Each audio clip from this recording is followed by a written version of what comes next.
प्यारे बच्चों, आपका एक बार फिर से स्वागत है आपके अपने चैनल राज क्लासेस फतेहपुर में।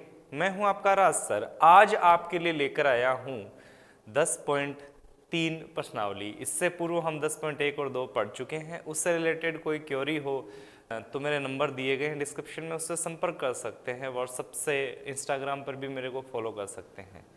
तो दोस्तों, आज हम शुरू करने जा रहे हैं चैप्टर नंबर 10.3, जिसमें हम रेखाओं के बारे में पढ़ेंगे कि रेखा का एक स्टैंडर्ड फॉर्म होता है और उस स्टैंडर्ड फॉर्म से अलग अलग फॉर्म्स के अंदर रेखा को कैसे कन्वर्ट किया जाता है। जितने भी हम फॉर्म्स पढ़ चुके हैं, जितने भी हम रूप पढ़ चुके हैं, उन रूप के अंदर उसको कैसे कन्वर्ट किया जाता है, तो आज हम उसके बारे में अध्ययन करेंगे। तो सबसे पहले है अपने पास रेखा का व्यापक समीकरण, ठीक है, जनरल इक्वेशन, ठीक है। तो अब देखिए, बात ये आती है कि रेखा का जब हम व्यापक समीकरण करते हैं तो रेखा में सारे गुण होने चाहिए। उस व्यापक समीकरण में सारे गुण से मेरा मतलब है किसी सरल रेखा में दो चीजें होती है, एक तो चर x और एक चर y।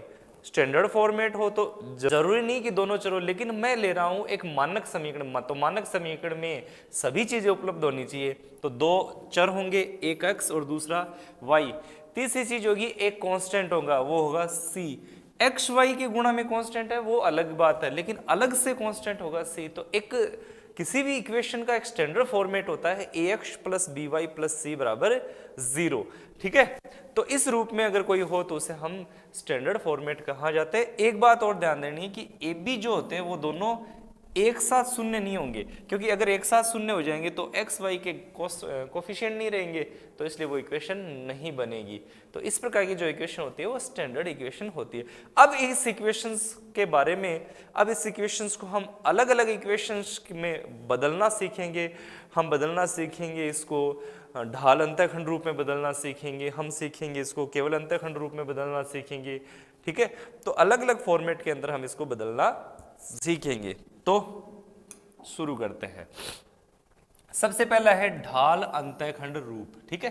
ढाल अंतःखंड रूप में अपने पास इक्वेशन वही है y(ax plus B Y plus सी बराबर 0। तो ढाल अंतःखंड रूप क्या होता है, y बराबर mx प्लस सी। तो हमारे पास इक्वेशन होती है y बराबर mx प्लस सी। तो हमें इस रूप में लाना है। सीधी बात यह है कि इसको y इधर चाहिए और बाकी सबको उधर भेज दीजिए। तो इसको थोड़ा सा व्यवस्थित कर लेता हूं मैं, देखिए किस तरीके से। तो ये है ax plus B Y plus सी बराबर 0, ये अपनी इक्वेशन है, ठीक है। तो सबसे पहले y का पद इधर छोड़ दीजिए, तो बी वाई बराबर ये आ जाएगा माइनस का ax माइनस का c। b का भाग लगा दो तो y बराबर आ जाएगा माइनस ax माइनस का c, और b का हमने भाग लगा दिया तो बट्टा b। तो इस तरीके से ये जो फॉर्मेट आपको नजर आ रहा है, ये इसका वह रूप है जो हम y बराबर mx प्लस सी लेते हैं। अब तुलना कीजिए, देखिए y आ गया, mx x की जगह अपने पास x आ गया, तो m की जगह अपने पास क्या रहा है, m की जगह आ रहा है माइनस का a बट्टा b। तो इससे तुलना करेंगे तो m की वैल्यू आ गई माइनस का a बट्टा b। नंबर 2 कांस्टेंट c की वैल्यू आ रही है माइनस c बट्टा b, तो माइनस का c बट्टा b। हमें इससे कोई ज्यादा लगाव नहीं है, हमें इस चीज पर ज्यादा फोकस करना है। m यानी अगर कोई रेखा ax plus B Y plus c के फॉर्मेट में दी हो तो उसका m यानी उसकी ढाल कैसे ज्ञात की जाती है, उसकी ढाल का सूत्र होता है माइनस a बट्टा बी, या यूं कहें इसके दूसरे शब्दों में कह सकते हैं हम कि m बराबर आ जाएगा अपने पास, m बराबर आ जाएगा माइनस x का गुणांक बट्टा y का गुणांक। ये बात मैंने कैसे लिखी, ये देखिए, अगर ध्यान से देखा जाए तो इस इक्वेशन के अंतर्गत x के गुणा में क्या है a, तो माइनस a, y के गुणा में क्या है b, तो बट्टा b। तो माइनस x का गुणांक बट्टा y का गुणांक, इस रूप में भी इसको हम लिख सकते हैं। दोनों ही करेक्ट है। याद कैसे भी रखना है आपको, कैसे भी याद रखो, आपको याद रखना है। ऑलराइट, तो पहला रूप होता है ढाल अंतःखंड रूप में कन्वर्ट करना। चलो नेक्स्ट चलते हैं अपन। आगे की ओर। अपना दूसरा रूप है अंतःखंड रूप। अंतःखंड रूप क्या होता है? अंतःखंड रूप वैसे हम पढ़ भी चुके हैं कि अंतःखंड रूप होता क्या है। अंतःखंड रूप होता है x बट्टा a y बट्टा b बराबर 1। ये जो रूप होता है ये अंतःखंड रूप होता है जहां ए बी अंतःखंड है। अब अंतःखंड होते क्या है, सबसे पहले हम जान लेते हैं अंतःखंड क्या होते हैं। तो ये एक रेखा है, इसको एक तिर्यक रेखा काट रही है। तो ये जो दूरी है जो आपको नजर आ रही है, ये अगर a है और ये अगर b है, तो ये जो कहलाता है वो x अक्ष पर काटा गया अंतःखंड और ये जो कहलाता है वो y अक्ष पर काटा गया अंतःखंड। तो इस तरीके से जो x अक्ष और y अक्ष पर रेखा द्वारा काटते हैं मूल बिंदु से, वो दूरी ही अंतःखंड कहलाती है। तो ये अपने को जानना जरूरी है। अब इस अंतःखंड रूप में कन्वर्ट कैसे किया जाए उस पर थोड़ी सी हम चर्चा कर लेते हैं। अपने पास इक्वेशन है, वही है ax plus B Y plus सी बराबर 0। अब देखिए अपने को बराबर में चाहिए 1, कांस्टेंट इधर है नहीं, तो सबसे पहले इस कांस्टेंट को भेज दो इधर, तो ये आ जाएगा ax प्लस बी वाई बराबर माइनस का c। इस माइनस c से लगा दो भाग पूरी इक्वेशन में, ये लो भाई इधर 1 आ जाएगा। भाग क्यों लगाया? क्योंकि हमें 1 चाहिए इधर। ये आ गया लीजिए 1, ये आ गया x बट्टा माइनस सी बट्टा ए प्लस वाई बट्टा माइनस सी बट्टा बी, और ये जो आपका चाहिए वो अभिष्ट रिजल्ट आ चुका है जो हमें स्टैंडर्ड फॉर्मेट चाहिए। तो यहाँ से हम कह सकते हैं कि ये जो a है उसका मान आया है माइनस सी बट्टा ए, और जो b है दूसरा अंतःखंड उसका मान आता है माइनस सी बट्टा बी। ये दोनों अंतःखंड आपके सामने हैं। इस रूप को हम अंतःखंड रूप कहते हैं जिसमें दोनों अंतःखंड ज्ञात कर सकते हैं। चलिए नेक्स्ट चलते हैं हम। तीसरी चीज, मान लीजिए एक समय ये है आपके पास इक्वेशन, वही बात है ax plus B Y plus सी बराबर 0। तो ax प्लस जो भी है से निरूपित रेखा का लंब रूप ये होता है x कोस omega plus y sine omega बराबर p है, जहां p मूल बिंदु से रेखा, देखिए ये मैं थोड़ा सा बता देता हूं, डायग्राम बना देता हूं, ठीक है।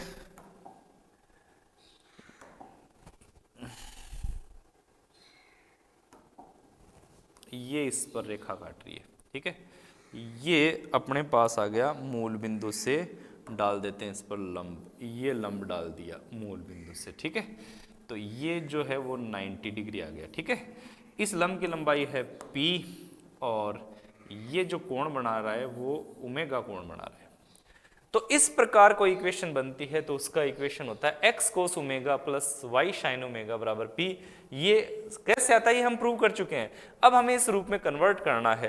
कन्वर्ट कैसे करें वो समझिएगा, आपको इससे तुलना करनी है। तो आपके पास है ax plus B Y plus सी बराबर 0, ठीक है ना। ऑल राइट, तो यहाँ से तुलना करो। आपके पास इक्वेशन है x कोस omega plus y sine omega और माइनस p बराबर 0, ठीक है। तो x y के गुणांकों की तुलना करने पर,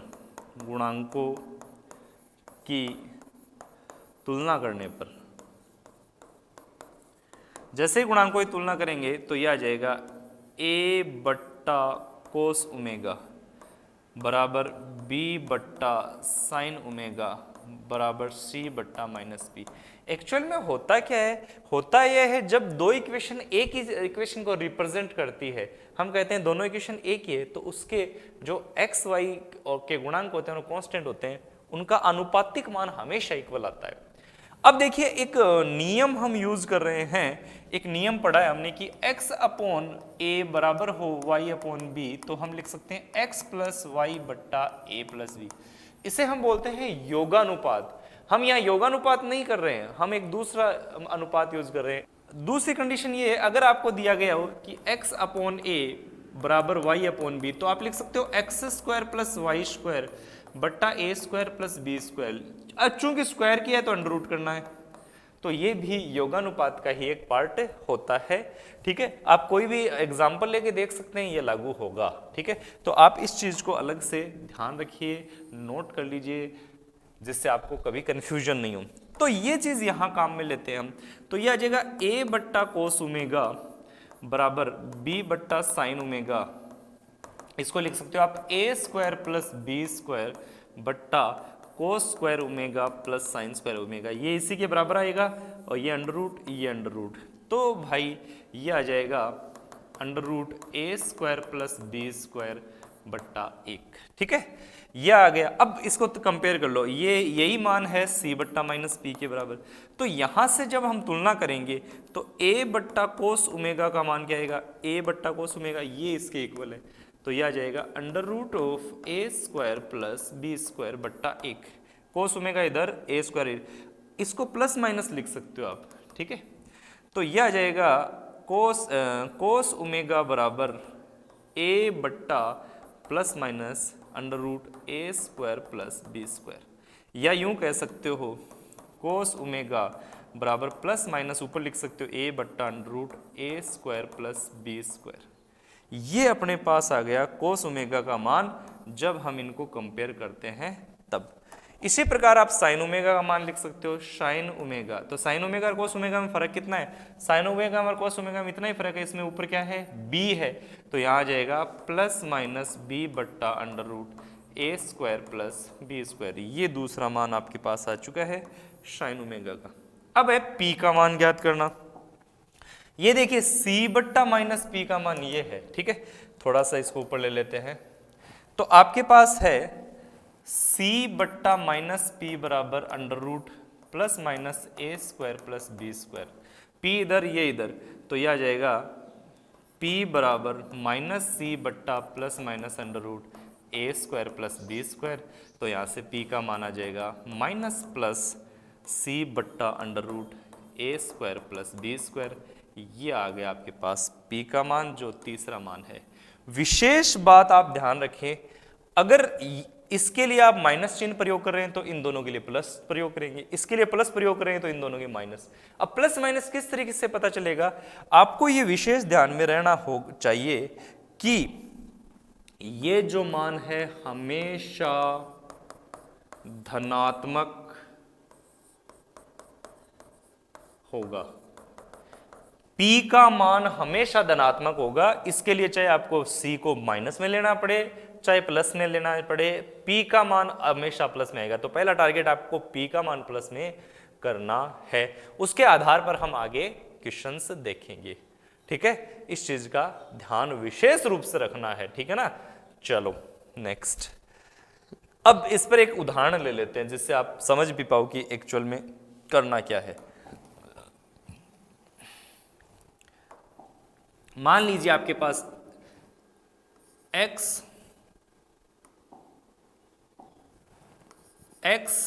प्लस रूट 2y प्लस 3 बराबर 0, ये आपके पास इक्वेशन है। ठीक है ना, आपको उसको उस रूप में बदलना है, x कोस ओमेगा और साइन ओमेगा के रूप में बदलना है। तो सबसे पहले a का मान यहाँ कितना है 1, b का मान क्या है रूट 2 और c का मान क्या है 3। तो सबसे पहले हम लेंगे p का मान होता है माइनस प्लस सी बट्टा under root a square plus b square. तो माइनस प्लस 3 बट्टा अंडर रूट 1 रूट 2 का स्क्वायर 2, तो आ जाएगा माइनस प्लस 3 बट्टा रूट 3। अब एक विशेष चीज देखिए, हमें चाहिए प्लस p का मान प्लस में, तो ऊपर वाला चिन्ह नहीं लेकर हम कौन सा चिन्ह लेंगे, नीचे वाला। तो इसका मान आ जाएगा 3 बट्टा अंडर रूट 3, क्योंकि इसका मान हमेशा, तो हमने चिन्ह कौन सा लिया ये ध्यान देना आपको। दो चिन्ह थे, एक तो ऊपर था माइनस, नीचे था प्लस, हमने नीचे वाला चिन्ह लिया है। तो आपको अब कोस साइन सब में नीचे वाला चिन्ह लेना है। जैसे कोस का क्या होता है कोस ओमेगा, इसका मान होता है प्लस माइनस ए बट्टा under root a square plus b square. Under root a square b square का मान रूट 3 है, तो ये आ गया रूट 3। ए का मान है 1, ये आ गया ये। अब प्लस माइनस में कौन सा लेना है, इसमें हमने नीचे वाला लिया, तो इसमें नीचे वाला कौन सा है माइनस, तो माइनस 1 बट्टा रूट 3 आएगा। इसी प्रकार साइन ओमेगा का मान आएगा प्लस माइनस बी बट्टा under root a square plus b square. तो माइनस ए का मान अंडर रूट 2 बट्टा अंडर रूट 3। समझ गए ना, माइनस क्यों लिया, क्योंकि हमें इसका भी सेकंड चिन्ह लेना है। P के मान के आधार पर ही बाकी के मान अपने को लेने हैं। इस बात का आपको विशेष ध्यान रखना है, यही इसमें सबसे जरूरी चीज है। ऑलराइट, ठीक है, तो इस तरीके से आप इसके क्वेश्चन कर सकते हो। यहाँ साइन ओमेगा कोस ओमेगा मान रख के जो इक्वेशन आएगी वो इक्वेशन जो होगी वो आपकी स्टैंडर्ड वो इक्वेशन होगी कौन सी, हाँ बिल्कुल लंब रूप। चलिए नेक्स्ट, इसके बाद आती है एक बिंदु की रेखा से दूरी। बहुत बढ़िया टॉपिक है, एक रेखा की बिंदु से दूरी। आपके पास ये एक रेखा है, ये कोई बिंदु है P x1 y1, इससे दूरी का मतलब इस पर डाले गए लंब की लंबाई। दूरी हमेशा न्यूनतम होती है। देखिए P से ये दूरियां तो कोई सी भी हो सकती है, लेकिन एग्जैक्ट दूरी कौन सी होती है? जो ठीक इस पर 90 डिग्री का कोण बनाए वह दूरी होती है। उस दूरी का आपको सूत्र याद रखना है। अगर ax plus by plus c रेखा हो, बिंदु x1 y1 हो, तो दूरी का मान आएगा ax1, x की जगह x1 रखना है, by1 और c इसका मापांक बट्टा अंडर रूट x के गुणांक का स्क्वायर प्लस y के गुणांक का स्क्वायर। आपको बस इतना ध्यान रखना है। तो ये दूरी का आप डायरेक्टली सूत्र याद रखें, जिसको हम काम में लेंगे। जैसे कि एग्जाम्पल द्वारा इसको समझेंगे कि आपको काम में कैसे लेना है। आपको पूछा जाए बिंदु -1 2 की रेखा 2x प्लस 3y माइनस 1 बराबर 0 से दूरी ज्ञात करो। ठीक है, दूरी ज्ञात करें तो दूरी का सूत्र है 2x की जगह x1 3y1 माइनस 1 बट्टा अंडर रूट 2 का स्क्वायर प्लस 3 का स्क्वायर। ये a ये b, तो 2 का स्क्वायर 3 का स्क्वायर। इसका मापांक अब x1 y1 की जगह क्या लिखना है? 2x1, x1 का मान क्या है? -1 प्लस 3y1, y1 का मान कितना है? 2 माइनस 1 बट्टा अंडर रूट 2 का स्क्वायर 4, 3 का स्क्वायर 9। तो ये आ गया माइनस का 2, माइनस का 1, माइनस का 3 और प्लस का 6, 6 में से 3 गया 3 और नीचे बच गया 4 और 9 13, अंडर रूट का 13। ये बिंदु की रेखा से दूरी कहलाती है। आवश्यक रूप से इसको ढंग से याद रख लेना, बहुत काम में आने वाली है। ठीक है,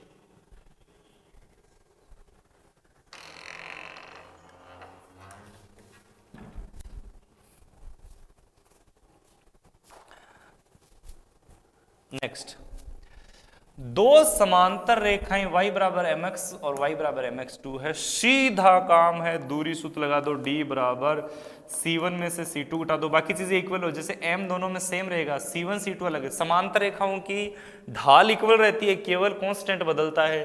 तो इसका कांस्टेंट c1 मान लीजिए और इसका मान लीजिए c2।